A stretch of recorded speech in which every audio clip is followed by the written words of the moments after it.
दोस्तों, जब माता रानी अपने भक्त को बचाने बीच नदी में प्रकट हो गई और फिर जो चमत्कार हुआ उसे देख सभी लोग हैरान रह गए। ये बात है छत्तीसगढ़ में बसे एक छोटे से गांव कमैया की, जहां पर कविता नाम की एक स्त्री रहा करती थी जो माँ दुर्गा की परम भक्त थी। कविता बहुत ही सुंदर और गुणवान थी।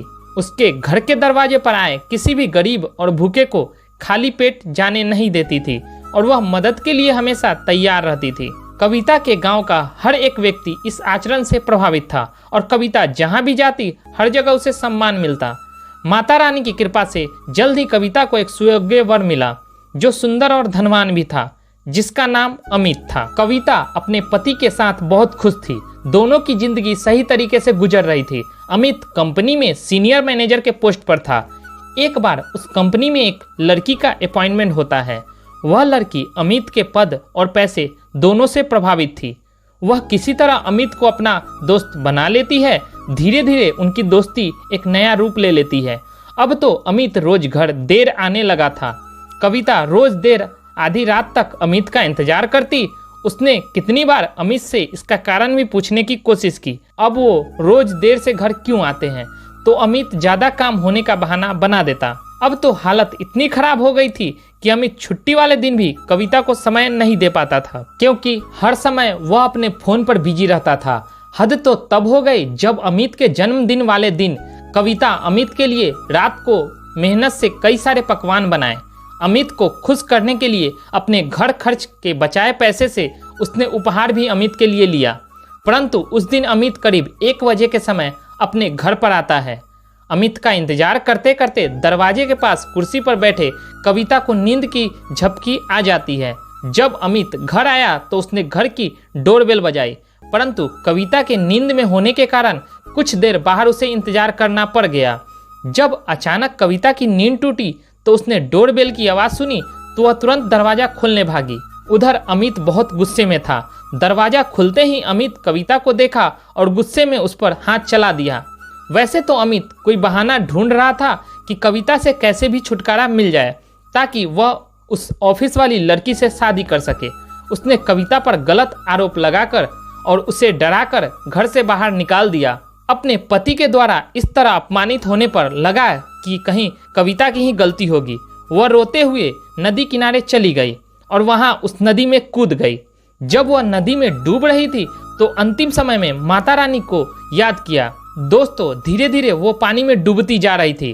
तभी अचानक उसे लगा कि किसी ने उसे नीचे से अपने दोनों हाथों में थाम लिया है, परंतु पानी ज्यादा अंदर तक जाने के कारण वह बेहोश हो गई थी। जब उसकी आंखें खुली तो एक बूढ़ी औरत बड़े स्नेह से देख रही थी।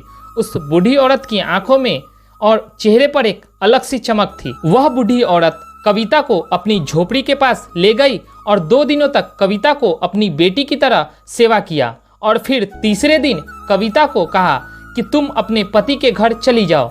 चिंता मत करो, सब कुछ ठीक हो गया है। मैं तुम्हारी सारी परेशानियां जानती हूँ। कविता को वही सब चीज बताती है जो उसके साथ घटित हुआ। कविता उस बुढ़िया की बातों से हैरान थी। आखिर कैसे ये सब बातों को जानती है? वह बुढ़िया बोली, चिंता ना करो, मेरा आशीर्वाद तुम पर सदैव रहेगा। अब तुम घर जाओ। इतना कहकर वह बुढ़िया अचानक से वहां से गायब हो जाती है।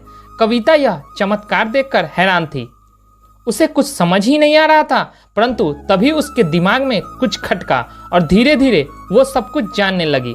वो समझ गई कि ये बुढ़िया कोई साधारण बुढ़िया नहीं बल्कि माँ दुर्गा है। उसकी खुशी का ठिकाना नहीं था, क्योंकि जिस माता की झलक वो देखना चाहती थी उस माँ ने खुद कविता को बचाया और उसकी सेवा भी की। माता के आदेश के अनुसार वह अपने पति के घर पहुंची तो कविता को देखकर अमित उसके चरणों में गिर पड़ा। रोते रोते अमित बोला, मैं तो तुम्हारा अपराधी हूँ जो मैं सीधी साधी और पवित्र पत्नी के साथ अत्याचार किया। मैं इस अत्याचार का पश्चाताप कैसे करूं? फिर अमित ने बताया कि कैसे उसकी ऑफिस की एक लड़की ने पहले तो उसे अपने प्यार के जाल में फंसाया और अकाउंट के सारे रुपए ले लिए। अब वो भाग चुकी थी और फिर अपने पति को दुख में देख कविता भी रो पड़ी। उस दिन के बाद अमित पूरी तरह बदल चुका था। अब अमित हर तरह से अपनी पत्नी की ख्याल करता था। माता रानी की कृपा से वो लड़की भी पुलिस के द्वारा जल्द ही पकड़ी गई। अब कविता और उसका पति धन से दोबारा सुखी संपन्न हो चुके थे। माता रानी अपने भक्तों को हर वक्त मुसीबत से बचा ही लेती है, बस जरूरत है तो माँ के प्रति सच्ची श्रद्धा की। क्या आप माता रानी के सच्चे भक्त हैं? तो कमेंट में जय माँ दुर्गा जरूर लिखें। वीडियो के पसंद आने पर वीडियो को लाइक, साथ ही साथ चैनल को सब्सक्राइब कर बेल आइकन जरूर प्रेस कर दें ताकि मैं नई नई वीडियो अपलोड करूं उसकी नोटिफिकेशन सबसे पहले आप तक पहुंचे। तो मिलते हैं फ्रेंड्स एक नई वीडियो के साथ, तब तक के लिए धन्यवाद।